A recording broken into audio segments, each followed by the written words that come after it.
Gucci Mane just reacted after one of his former artists was hit with a first-degree murder charge, and the response has the entire hip-hop world on edge. The moment news broke that a young rapper once co-signed by Guwap himself was sitting in an Arkansas County jail facing the most serious criminal charge that exists under state law, everybody turned to Gucci Mane. And what he said is only part of what makes this story so heavy, because behind the headline, this case is way deeper than people realize. There's a victim, a dead man, a robbery that went sideways, a legal theory that could put someone behind bars for life without them ever pulling the trigger, and a young artist whose entire come-up was built around one of the most powerful cosigns in the game. The full story is darker, more complicated, and more revealing about the state of 1017 Records than anyone has stopped to fully unpack. We're about to change that. Yo, what's good, fam? Before we get into this wild ride, let me keep it 100 with y'all. This story has been bouncing across every major hip-hop platform since it broke, but most of what you've seen barely scratches the surface. We're talking about a former 1017 Records artist, a fatal shooting in Arkansas, a first-degree murder charge, a legal theory that could lock somebody away for life without them ever pulling a trigger, and a reaction from Gucci Mane that has the culture reading between every line. We're about to go all the way in on every piece of it. Now, to understand why this story is hitting the way it is, you have to understand who Gucci Mane is and what 1017 Records actually represents. Radric Delantic Davis, known to the world as Gucci Mane, has been one of the most influential forces in Southern rap for over 2 decades. Atlanta bred, trap music royalty. His roster over the years has included Waka Flocka Flame, Young Thug, Pooh Shiesty, Fujiano, Big Scar, Enchanting, names that collectively reshaped the sound of hip-hop and launched careers that defined a generation. Gucci Mane built 1017 into a proving ground. His whole thing was finding raw, unpolished talent that nobody else was paying attention to yet and betting on them before the rest of the world caught on. He spotted Young Thug before the mainstream knew what to do with him. He put Pooh Shiesty on before Shiesty Season became one of the hardest debut tapes in recent memory. That instinct is the foundation of everything the label became. And when something goes wrong with someone who came through that pipeline, fam, people don't just look at the artist. They look at the boss. They look at Guwap. And that's exactly what happened here.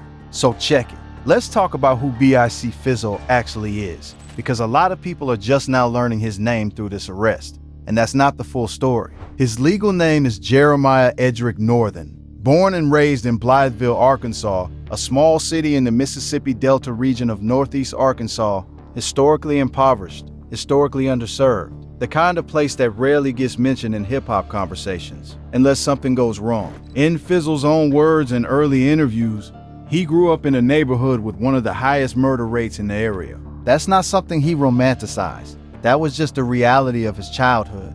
Violence was not a concept to him. It was part of the environment he navigated every single day growing up. Music became his escape from a young age. He started recording songs when he was only 11 years old. Think about that for a second, fam. This kid was making music before he was even a teenager, channeling everything around him into lyrics and flows, while the world he lived in was already teaching him lessons most people never have to learn. As he got older, he became a dual threat in the most literal sense of the phrase. On the football field, he was a star quarterback at Blytheville High School, developing the kind of discipline and competitive drive that transfers across any arena. In the studio, he was grinding independently, building a catalog and stacking views and streams without any major label infrastructure behind him, just raw talent and relentless work ethic. That combination, the athlete's mindset applied to the rap game, became his whole brand. He talked about it constantly in his early press runs, reading the defense, studying the competition, going into every session with a game plan. He presented himself as someone who approached this music thing like a profession from day one, and the audience responded to that. For people in Arkansas who didn't have a prominent rap figure to look up to, Bic Fizzle was starting to become that person. And then came the call that changed everything. Now here's where the story gets cinematic, fam. Bic Fizzle had built a friendship and working relationship with an artist named Cootie, who was already tapped into Gucci Mane's network. One day, Fizzle was out at football practice doing bear crawls when Cootie pulled up to the field with his phone in hand. According to Fizzle's own account, Cootie told him he had Guwap on the line. Gucci Mane told him right there on that call that he wanted to sign him and fly him out to Miami. In August of 2021, at just 18 years old, still in 12th grade, still playing high school quarterback, Jeremiah Northern officially became a member of the new 1017 family. Gucci Mane went to Instagram to make the announcement himself, writing that he had just signed the hardest young artist in Arkansas and that Fizzle was next up. That cosign from Guwap was not a formality. That was a full public endorsement from one of the most credible voices in the game.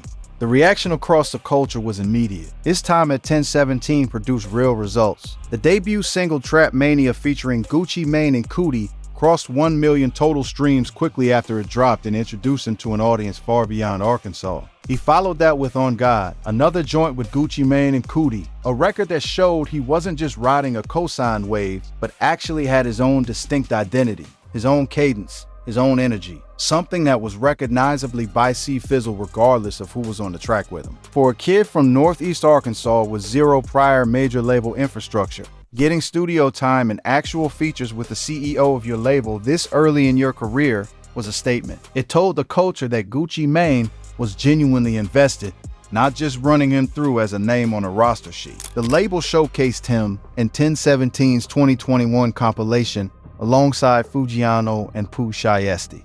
He was being positioned as part of the next wave, right next to some of the most talked about names coming out of the South at that time. He also started racking up looks from outlets like Vibe and Hot New Hip Hop, which brought his name to audiences who had never heard of Blytheville. By 2023, he released his debut album, Clark Street Baby, a full-length project that deepened his catalog and showed growth as a storyteller. He followed it later that same year with Chosen 1K, proving he could keep pace in an era where output and consistency matter as much as quality. He was building. Fam, momentum was real. The numbers were real. At the time of his arrest, he had accumulated over 400,000 monthly listeners on Spotify. Not a viral moment number, not a one-song spike, but a sustained audience that was actively choosing to come back to his music. That is proof that the grind was translating into something durable. But by late 2024, things shifted at 1017. Gucci Mane made the decision to restructure his entire roster and publicly announced he was moving forward with only a select few artists. Bic Fizzle was among those released in that overhaul. His time inside the 1017 building was officially over, but the culture never stopped connecting his name to Guwap. Once that stamp is on you, fam, it doesn't come off. And that association is a big part of why his name traveled so fast when this news broke. Now let me bring you to July 6, 2026. That is the date that changed everything for Jeremiah Northern. According to the Jonesboro Police Department, at approximately 7:41 in the evening, officers were dispatched to a residence in the 3500 block of Fairview Drive in Jonesboro, Arkansas, following reports of gunfire. What investigators say they found was the aftermath of a deadly shooting. Police spoke with the victim at the scene. He told investigators he had invited 2 other men to his home. According to the probable cause affidavit reported on by KAIT8 and Action News 5, the victim said he and the 2 men went into the kitchen where he gave them a pound of marijuana as part of what appears to have been a drug transaction. The victim identified Jeremiah Edric Northern as one of those 2 men, and he did so with, in investigators' own words, 100% certainty. The victim's girlfriend also spoke to police. She told officers she had arrived at the home with her children around 7 in the evening and taken them into another room. She said she heard the front door open, heard a man say the words "put it down" twice, then heard multiple gunshots. She took her children out of the home and saw a man lying in the living room. She told police she believed the men had come to rob her boyfriend of his marijuana. According to investigators, Northern and his alleged accomplice, described only as a 20-year-old male, attempted to commit an armed robbery at their residence. The accomplice was struck during the exchange. He later died from his injuries. Authorities allege that Northern fled the scene before being taken into custody on July 7th. He was booked into the Craighead County Detention Center on suspicion of first-degree murder. But here's where it gets real, fam. A lot of people online have been asking one specific question. How is Bic Fizzle facing a murder charge if he didn't fire the shot that killed anyone? And that question gets right to the heart of this case. The legal concept at work here is called felony murder. Under Arkansas law, a person can be charged with first-degree murder if a death occurs during the commission or attempted commission of certain serious felonies. An aggravated robbery is one of them. The law does not require that the defendant personally fire the fatal shot. What matters is whether the prosecution can establish that a death occurred in the context of the underlying felony. and that the defendant was a participant. So if the theory is that Northern and another individual attempted to rob the victim and the accomplice died during that robbery attempt, whether by the victim's hand or anyone else's, prosecutors can file a murder charge against Northern under Arkansas's felony murder statute. That is the legal engine driving this case. And fam, it is one of the most powerful prosecutorial tools that exists. It means the jury doesn't have to believe Northern pulled the trigger. They just have to believe he was there and that he was part of what went down. Let me break down for y'all what Northern is actually facing right now, because the numbers in this case are staggering. Craighead County District Judge David Bowling reviewed the probable cause affidavit and found sufficient grounds to formally charge Jeremiah Edric Northern with first-degree murder and aggravated robbery, both Class Y felonies, which is the highest felony classification in the entire state of Arkansas. Class Y is not handed out lightly. It is the category reserved for the most extreme violent offenses, the kind of charges that can erase a person's future in a single court ruling. First-degree murder in Arkansas carries a sentencing range from 10 years all the way up to life in prison. Aggravated robbery as a standalone Class Y felony also carries significant mandatory prison time on its own. These aren't charges that get plea bargained down to a fine and probation, fam. These are charges that change everything. The judge set bond at $750,000 cash or surety, a number that reflects how seriously the court is treating this case. If Northern were to post bail, he would be required to wear a GPS ankle monitor at all times and comply with the court-imposed no-contact order with the alleged victim. As of the time this was written, Northern remained in custody at the Craighead County Detention Center. No defense attorney has made any publicly reported statement on the case. His arraignment is expected as the process moves forward. The real kicker though, if convicted on the murder charge alone, this 23-year-old from Blytheville is looking at the very real possibility of spending the rest of his life behind bars. Not years, his life. Let that sink in for a minute.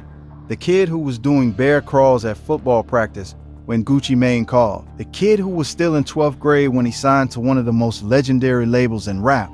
That is the weight of what's on the table right now. Now let's talk about what happened the moment this news went public, because the reaction across hip-hop was immediate and it spread fast. Within hours of the arrest reports hitting local Arkansas outlets on July 7th and 8th, the story had exploded across every major platform in the culture. All hip-hop ran it. Hot New Hip Hop ran it. Hot 97 ran it. Fox 13 Memphis ran it. From there, it traveled straight into the comments sections, the group chats, the Twitter timelines, the YouTube reaction videos. Everywhere that hip-hop lives online, people were talking about Bic Fizzle. But what was striking wasn't just the shock over the charges, it was where people's attention immediately went. The second Bic Fizzle's name appeared next to the words first-degree murder. Fans who have been following him since his 1017 days went right back to his music. People were streaming Trap Mania and On God Again, almost like they needed to go back to the beginning and try to make sense of how this happened. They were revisiting the interviews. They were pulling up the Vibe article from when Gucci Mane announced the signing. They were going through his Instagram trying to find anything that might explain how the promising young quarterback from Blytheville ended up booked on a murder charge in Jonesboro. That dissonance hit differently than most rap arrests do, fam. Because when you've got 400,000 monthly listeners on Spotify, you're not an unknown. You're not a name that drifted through the industry without making a mark. You're a real artist with a real audience, a real catalog, and real people who bought into your story. And those people felt something when this news broke that went beyond just surprise. And then, almost on cue, the conversation shifted straight to Gucci Mane. The street's been talking, fam, and everybody wanted to know what Guap had to say. That curiosity makes complete sense when you understand the history. Gucci Mane didn't just sign Bic Fizzle. He put his personal name behind him on Instagram. He jumped on his records. He flew him out to Miami. He stood in front of the entire culture and declared this kid was next up on one of rap's most storied labels. That kind of endorsement doesn't fade just because the label relationship ends. In the court of public opinion, Gucci Mane's name is permanently attached to Bic Fizzle's story, and that's why everyone immediately turned to Guap the second this news dropped. So when something this serious happens to someone, Guap vouched for that publicly. The culture wants to know where the boss stands, and here is what we know. Gucci Mane reacted to this situation the same way he has consistently handled serious legal situations involving his artists throughout the history of 1017. By going quiet, no press release, no Instagram post, no statement from management, no comment through any verified channel. Multiple outlets covering the story have confirmed that as of this reporting, neither Gucci Mane nor 1017 Records management has issued any public statement regarding Bic Fizzle's arrest or charges. And real talk, fam, that silence from someone with Guap's platform is never accidental. Gucci Mane is one of the most active figures in hip-hop on social media. He moves fast when he wants to, so when he doesn't say anything, that says something. Whether that silence reflects legal caution, personal distance from a former artist, or simply the calculated decision of a CEO who has been down this road before, the culture is reading into every second of it. And they're going to keep reading until he says something, or until it becomes clear that he won't. But yo, this is where the story gets deeper than just Bic Fizzle. This case is the latest chapter in a pattern at 1017 Records that has been building for years, and that the culture has been circling around without fully confronting. The label has become synonymous with serious legal troubles surrounding its artists, what observers, fans, and hip-hop media outlets, including All Hip Hop, have openly started calling the 1017 curse. Let's run through it, because the list is long and it keeps growing. Fujiano, one of Gucci Mane's most promising 2020-era signees, was arrested in 2021 after cutting off his ankle monitor and fleeing the state while on supervised release. He served 5 years in prison, got out, and was arrested again shortly after for probation violations. That's a man whose career never got a real chance to breathe. Pooh Shiesty, arguably the biggest breakout star to come out of the new 1017 era. The artist whose debut tape Shiesty Season put the whole label on a different level, was released from federal custody in October 2025 after serving a 3-year sentence on a firearms conspiracy conviction stemming from a 2020 Miami Beach incident. And then, just when it seemed like Shiesty might be getting his footing back, the situation took a turn that nobody saw coming. In 2026, Pooh Shiesty was arrested again alongside his father and 7 others on federal kidnapping and armed robbery charges. The alleged target, according to reporting, was Gucci Mane himself. That detail hit the culture like a freight train. The idea that one of 1017's own artists allegedly turned around and targeted the man who signed him, that's a level of betrayal that rewrites the whole narrative of the label's recent history. Big Scar, one of the most beloved artists on the new 1017 roster and a fan favorite across the South, died in December 2022 from a drug overdose, gone before his career had the chance to reach a ceiling. Enchanting, another label artist with genuine talent and a real following, passed away in June 2024, also from an accidental overdose. And now Bic Fizzle, 23 years old, the former high school quarterback, Gucci Mane's own handpicked signing from Arkansas, sitting in Craighead County facing first-degree murder and aggravated robbery. These aren't coincidences, fam. This is a pattern that demands an honest conversation about what is happening inside the orbit of this label and why. Now, this ain't just about one young man going down. This is about a broader truth in hip-hop that the culture has been slow to face. For those who know the culture, you already understand what it means when a young artist gets cut from a major label roster. It's not just a business decision. When you come from nothing, when the label deal was your entire path out, losing that deal can feel like losing your lifeline. The industry glorifies the come up, the phone call from Guap during football practice, the first million streams, the album rollout, the blogs writing your name, but we don't talk nearly enough about what happens when the cameras stop and the momentum stalls. When the 2024 roster overhaul means you're no longer officially inside the 1017 family. When you're 23 years old and the breakthrough that seemed so close a year ago starts to feel like it might not be coming. We're not saying any of that explains or justifies what allegedly happened on Fairview Drive on the night of July 6th. What we're saying is that the human story behind this case is more complicated than any mugshot can tell you. Because in the streets, fam, options disappear fast. And when they do, people sometimes make decisions that cannot be undone. The industry celebrates when it discovers you. It rarely shows up when things fall apart. That tension is part of what makes this story hit so differently for people who have been paying close attention to Bic Fizzle's career from the beginning. And the real kicker through all of this is how fast it can all unravel. Bic Fizzle is not a story about someone who never had a shot.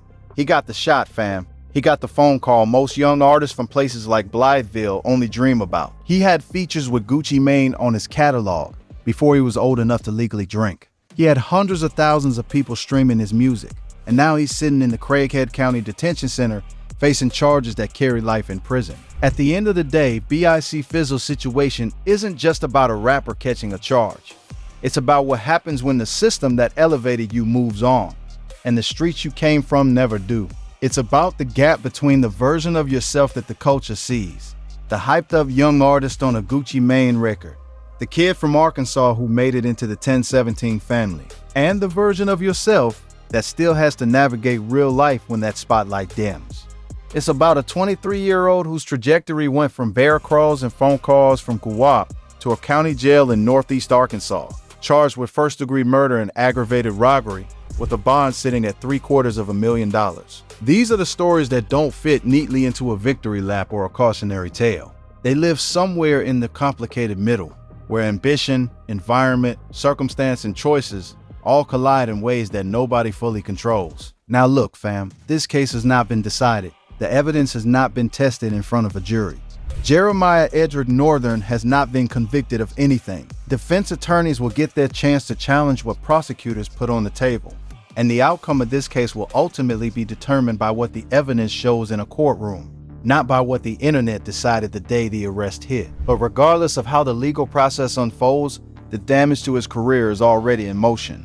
The story of Bic Fizzle, for anyone who didn't know it before this week, now starts with a murder charge. That is the reality of how fast everything can change. The real question now is what the evidence looks like when this case gets in front of a jury, because that is where this story is ultimately going to be decided. Not on blogs, not in comment sections, in a courtroom in Jonesboro, Arkansas, with a 23-year-old's entire future on the line. Gucci Mane may stay silent. The culture may move on to the next headline. But for Jeremiah Edric Northern, this is not a news cycle. This is his life. What are your thoughts on how this situation went down and what you think it means for the future of 1017 Records? Drop everything in the comments below and tap in with the video on screen right now for more stories the culture needs to hear. Stay locked, fam.